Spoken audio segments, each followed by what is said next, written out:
हर किस्म के रूहानी जिस्मानी मसाइल और वज़ाइफ के लिए पीर इकबाल कुरैशी चैनल को सब्सक्राइब करें। नहमदुहु व नुसल्ली व नुसल्लिमु अला रसूलिहिल करीम, अम्मा बअद, फ़अऊज़ु बिल्लाहि मिनश शैतानिर रजीम, बिस्मिल्लाहिर रहमानिर रहीम। ज़ुल्क़अदा की 7 तारीख का बड़ा ही बेहतरीन अमल आपको दे रहा हूँ। आपके परेशानियाँ, बीमारियाँ घर से जड़ से ख़त्म हो जाएंगी।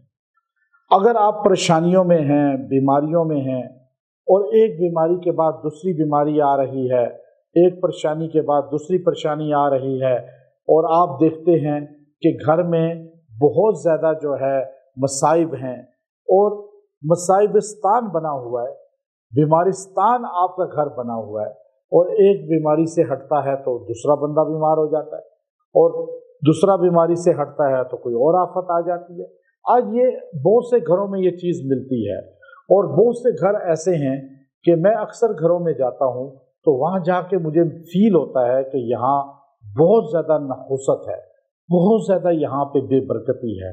चूँकि जिस घर में नाचाकी होगी, जिस घर में आपस में इत्तेहाद इत्तेफाक नहीं होगा, वहाँ बेबरकती लाजमन होगी।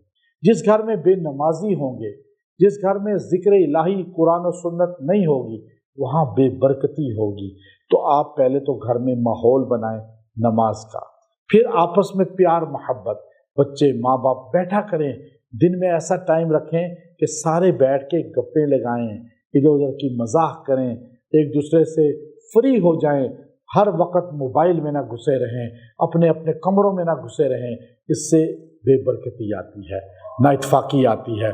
तो ये मैं आपको बड़ा ख़ास अमल दे रहा हूँ, इससे आपके घर में बरकत आएगी और बेबरकती ख़त्म होगी। घर से बीमारियाँ, परेशानियाँ और ना इत्फाकी ये ख़त्म भी हो जाएगी। और ये याद रखिएगा, ये महीना हुर्मत का है। ज़ुल्क़अदा के महीने में अल्लाह रब्बुल इज़्ज़त ने खुद जो है अमन को ज़मीन पर उतारा और ये जितने भी काफिर मुशरिक थे उस ज़माने जahiliyyat में, वो भी इस महीने में चोरियां नहीं करते थे, किसी के घर डाका नहीं डालते थे, कत्लो गारत नहीं कर रुक जाते थे।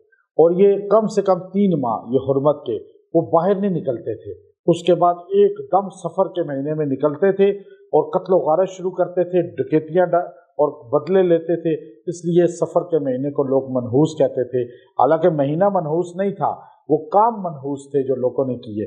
इसलिए घरों में जब आप जिक्र करते हैं, नमाज पढ़ते हैं, कुरान पढ़ते हैं तो नखूसत ख़त्म होती है।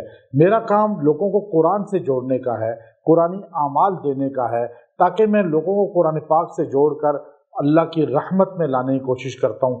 अकायद की भी इस्लाह होती है और इस तरह कुरान पाक से ताल्लुक़ भी मजबूत होता है। और कुरानी वज़ाइफ को सबसे पहले अल्लाह का फ़ज़ल है, हमने यूट्यूब पर इस तरह देना शुरू किया। अब बहुत से लोग हमारे वज़ाइफ लेकर आगे दे रहे हैं, लेकिन तरतीब से पूरे कुरान पाक की तफसीर और वज़ाइफ अल्लाह का फ़ज़ल है हम दे रहे हैं और रेगुलर हमारे चल रही है तफसीर। और आपको सब वज़ाइफ की इजाज़त है, आप मर्द औरतें इसको ख़ुद भी करें, आगे सबको भी बताएं। और ये वजीफ़ा जो आपने इस दिन करना है वो ख़ास वजीफ़ा ये है जो आपको बीमारियों से, परेशानियों से, आफात से बचा के रखेगा।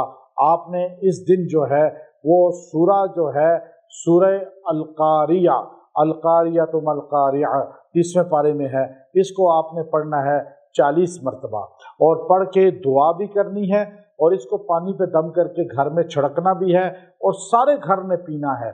ये पानी पिएं, घर में छिड़कें, किसी भी मरीज़ को पिलाएं, या घर में बेबरकती है तो घर में छिड़कें, सबको पिलाएं। इंशाअल्लाह बेबरकती भी ख़त्म होगी, नाइतफाकी भी ख़त्म होगी। व आखिरु दावाना अनिल हम्दुलिल्लाहि रब्बिल आलमीन।